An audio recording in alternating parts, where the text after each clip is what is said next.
Okay. Carla, please read the sentence under the title. You can compare fractions when the two fractions refer to the same size whole. Good.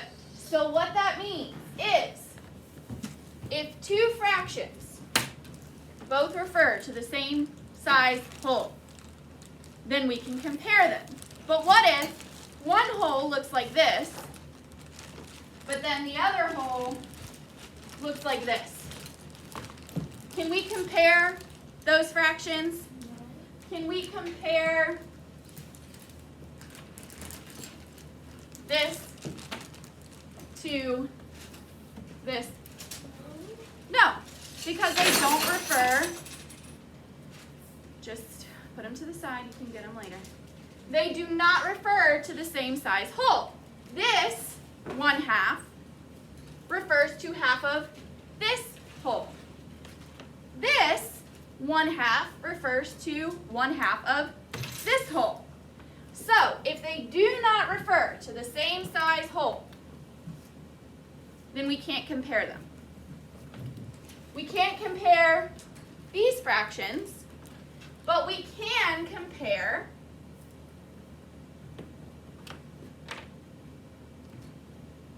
these fractions because they refer to the same size whole. They both are fractions for this whole. This is a fraction, but it's for this whole. So it won't work. We can't compare these because obviously this 1/2 is less than this 1/2. But 1/2 and 1/2 are equivalent fractions, right? So unless we're talking about a different size whole, they can't be greater than or less than. They have to be equal to. But remember, they have to refer to the same whole. So everybody, finger or pencil on example 1.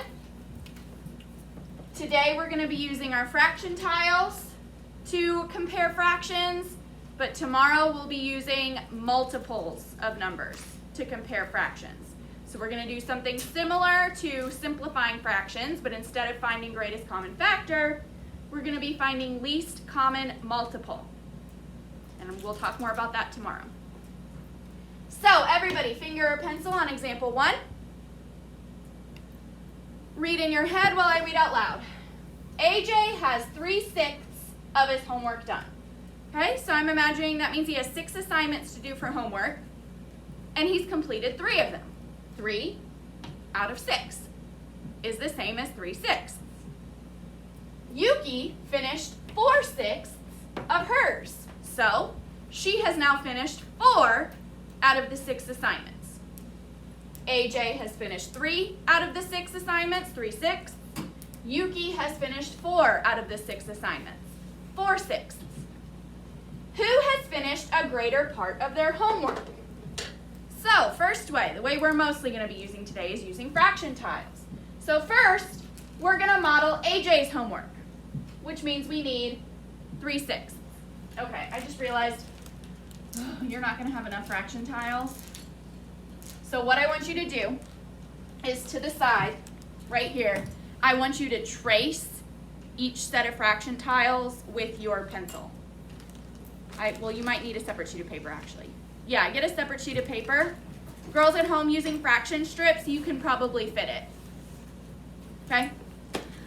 So, I'm going to start with AJ's 3/6.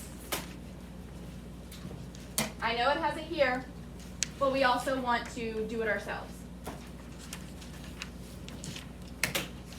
And then I'm going to trace.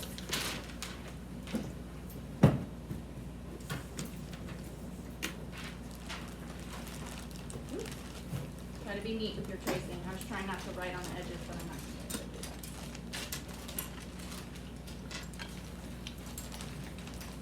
that. Be careful, try not to move them too much.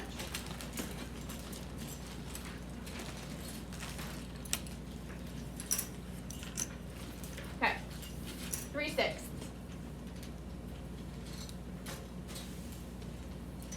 what you can do is you can trace one at a time. Just make sure that you're putting them right next to each other. Mason, you're probably going to have to use your separate sheet of paper because I don't think you can fit. You can fit all the 3/6, but you won't be able to fit all like 4/6. So use your separate sheet of paper to trace. Okay, so I just traced 3/6. So there's AJ's. Now, I'm going to line Yuki's up, but I need to put another 1/6 tile because she has finished 4/6. Now I don't need to trace because I can compare my fraction tiles for Yuki to the outline of my fraction tiles for AJ. So which one is larger? Who has finished a greater part of their homework? AJ with 3/6 or Yuki with 4/6? Carla. Yuki. Yuki. So, okay, we're looking here now. We're done with the fraction tiles. So, 4/6 is greater than 3/6. Do you see that? We're done with fraction tiles now. You only needed to trace the 3/6, and then you can put the 4/6 right up next to that traced shape. Yuki has completed more homework than AJ because 4/6 is greater than 3/6. Another way, which we will not be using unless they provide the number line for us, is to use a number line. So here we have a number line. It starts at 0, it ends at 1, and it's partitioned into 1, 2, 3, 4, 5, 6 pieces. So it shows 6. We plot AJ's homework. He's finished 3/6. And then we plot Yuki's homework. She's finished 4/6. 4/6 is to the right of 3/6, which means 4/6 is greater. So again, 4/6 is closer to 1 whole than 3/6. So 4/6 is greater than 3/6. So, class? Yuki. Class? Yuki. Yuki finished a greater part of her homework. Yes, Victoria. Also gives you a little hint in the last one when I started to read it and then another. I can't hear you.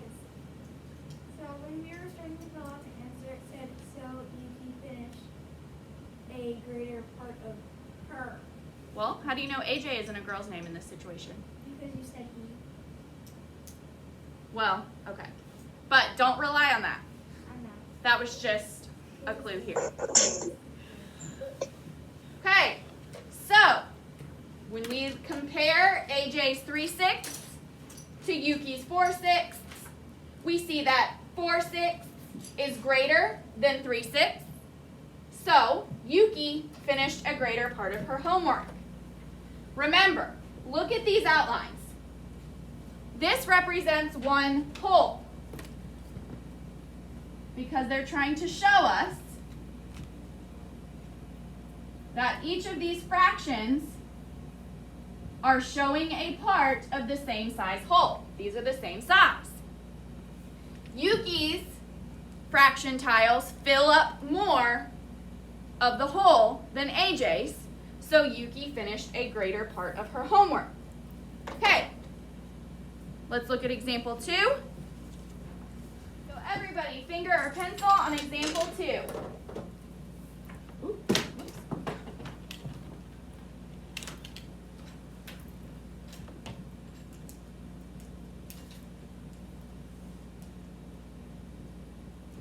Okay, read in your head while I read out loud. Camille and Peter were reading a book. Okay, so I'm imagining they each have a book. It's the same one. They're both reading it. Camille read 1/4 of the book. So I'm imagining Camille is about 1/4 of the way through her book. She's not quite halfway there. She's a little less. Well, Peter read 1/3 of the same book. Okay? Who read a greater part of the book? So what we have to do is we have to compare Camille's 1/4 to Peter's 1/3. Again, we can use fraction tiles. We're going to model Camille's 1/4 of the book. And then we're going to model Peter's 1/3 of the book. Remember, we're referring to the same part of the whole. So we're figuring out, okay, who read more of the book? Whose amount is closest to 1/2? That is who has read a greater part of the book. Well, we see that 1/3 is closer to 1/2 than 1/4. Do you see all this extra space? So that means 1/3 is greater than 1/4, or 1/3 is greater than the symbol 1/4. But you may be saying, but hey, 1/4 has a larger denominator. But think about what denominators mean. It means that you've taken this whole, and for 1/4, you've broken it into 4 pieces. But for 1/3, you've broken it into how many pieces? Kingston? 3. So if you take 1 whole and you break it into 3 pieces, your pieces are going to be larger than if you break it into 4 pieces. Imagine a sandwich. If I cut my sandwich in half, in 2 pieces, I have 2 pretty big pieces. But if I take my sandwich, my same sandwich, and then I cut it again into 4 pieces, each of those pieces is smaller. So that's why a larger denominator does not say this fraction is larger. The larger the denominator, the smaller the piece. Look at 1/3 and 1/4. 1/4 has a larger denominator, but it's a smaller piece. So the larger the denominator, the larger the piece of the whole. So, hint, if both fractions have the same numerator, the denominator will tell you which one's greater. The smaller denominator is the greater fraction.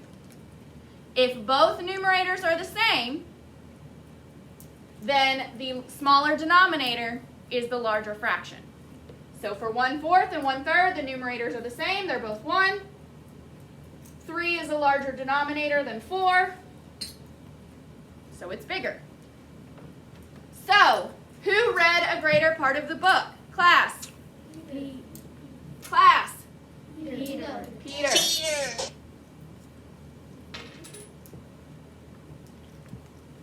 Number 1 says use the models to compare. Use greater than, less than, or equal to. So they already have our models for us. We don't need to use our fraction tiles. We're comparing what to what? What is this first fraction? Aaron's not here. Kingston, what is this first fraction? 1/3. And the second fraction? 2/3.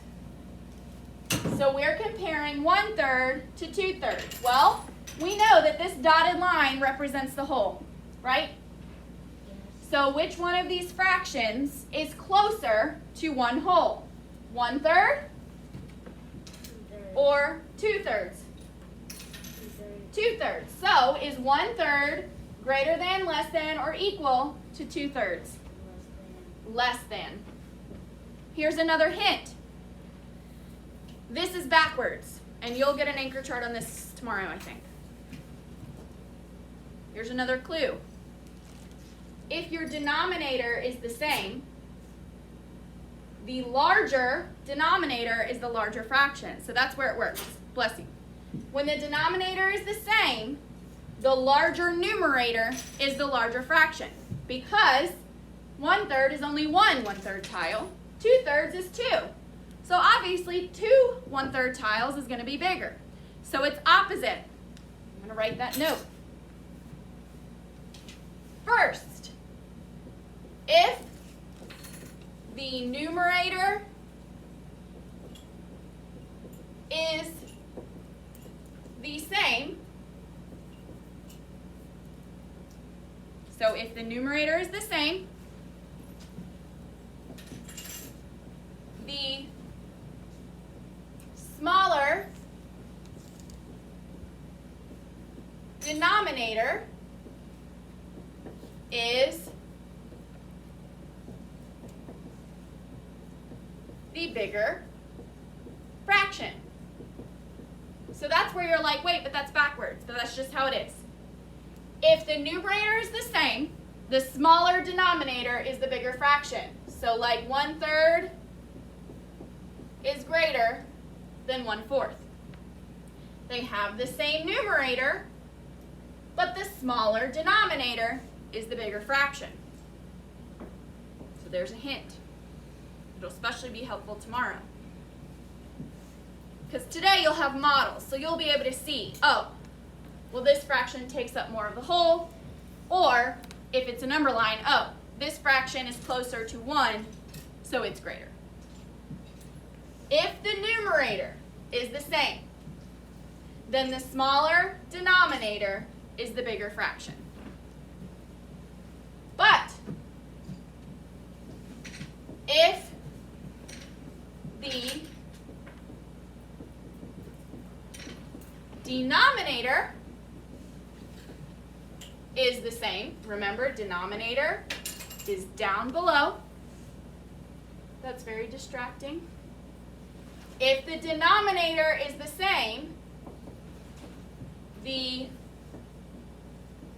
larger numerator is, we're gonna put, instead of bigger, I'm gonna say the greater fraction, and then I'm gonna change this one so it says greater fraction, not bigger fraction, because we want to use that math language.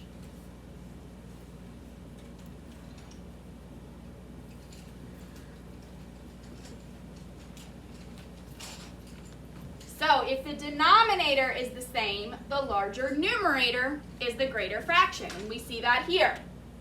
1/3 is less than 2/3. We have the same denominator, 3, but our numerator, the larger numerator, 2, is the greater fraction. So it's kind of opposite of what you think. They're backwards. If the numerator is the same, the smaller denominator is the greater fraction. If the denominator is the same, the larger numerator is the greater fraction.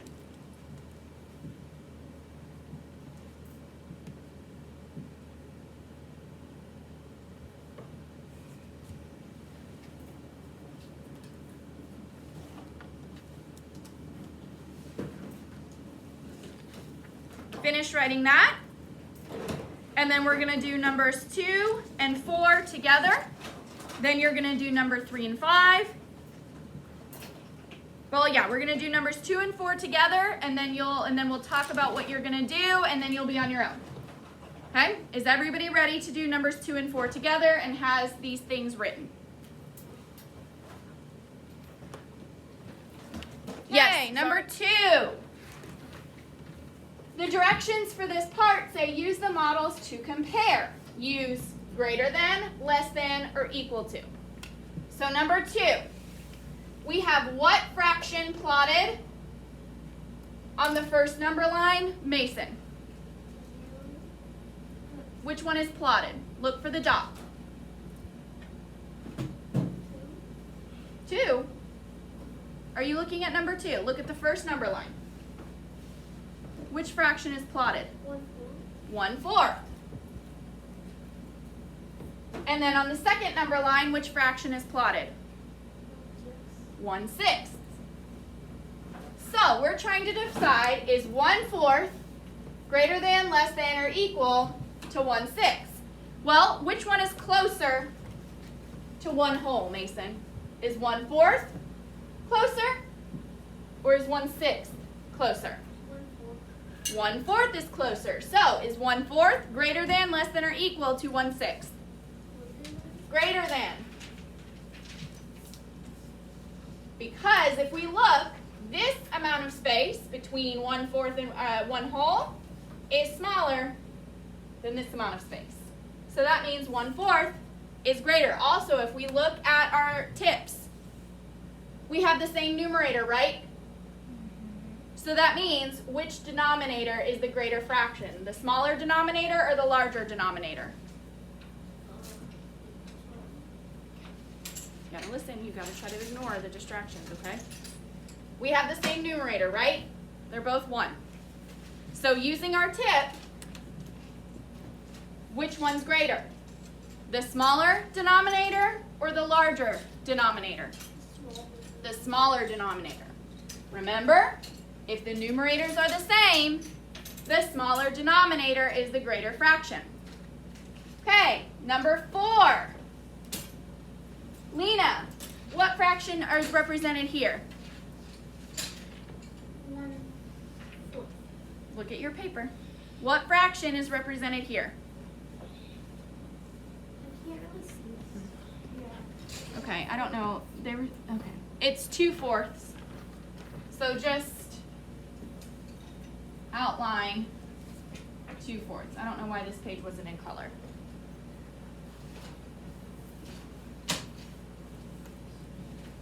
That's weird. Okay. So what's our first one, Lena? 2/4. 2/4.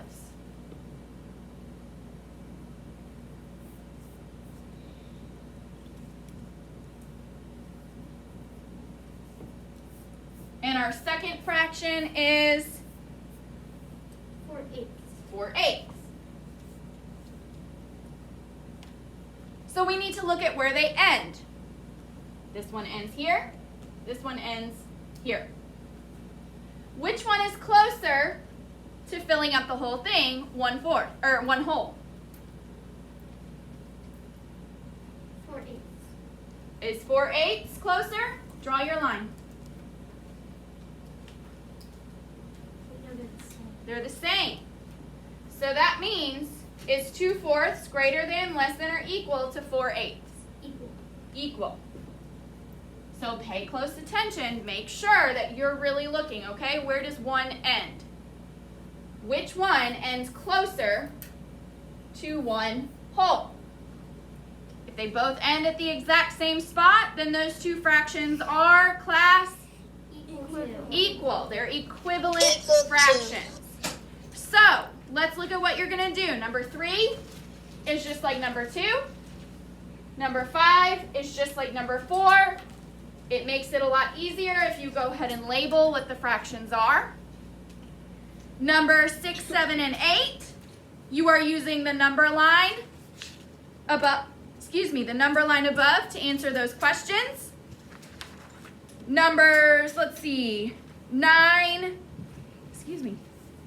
Number 9 is just like example 2 and 1, where you have a word problem. You're figuring out, okay, what fractions are they giving me? Let me go ahead and model those. Which one is greater, and make sure to answer the questions. If it says explain, make sure that you're writing writing how you figured that out. Number 10 is, again, it's a word problem. Number 11 is critical thinking with numbers.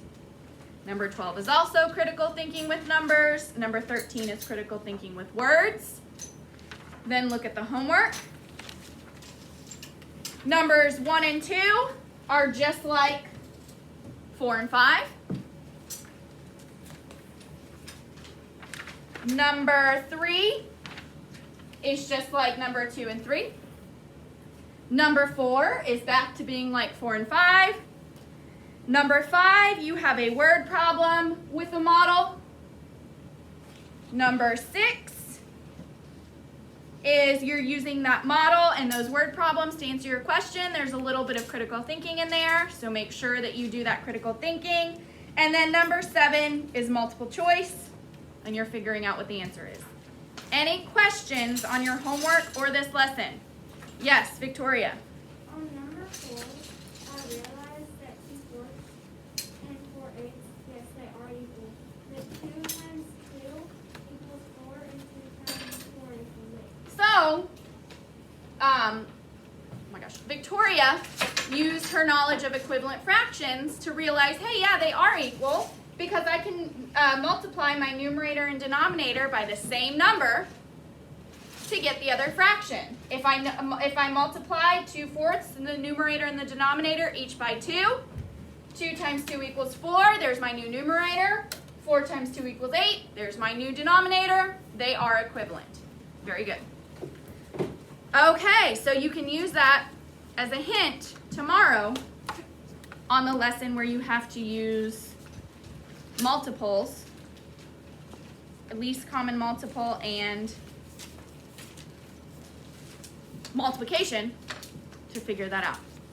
Okay, any questions on this lesson, independent practice, or homework? Okay, go ahead, use your fraction tiles. If they give you a model, obviously don't use your fraction tiles. You already have the model. But if they do not give you a model, like on some of these word problems, use your fraction tiles or your fraction strips if you're at home doing your homework. Okay, you have lots and lots of time because we still have like almost 30 minutes. We do good? Huh? On the time? Don't worry about it. Just make sure that you have lots of time. Okay. If you have questions, please come and ask.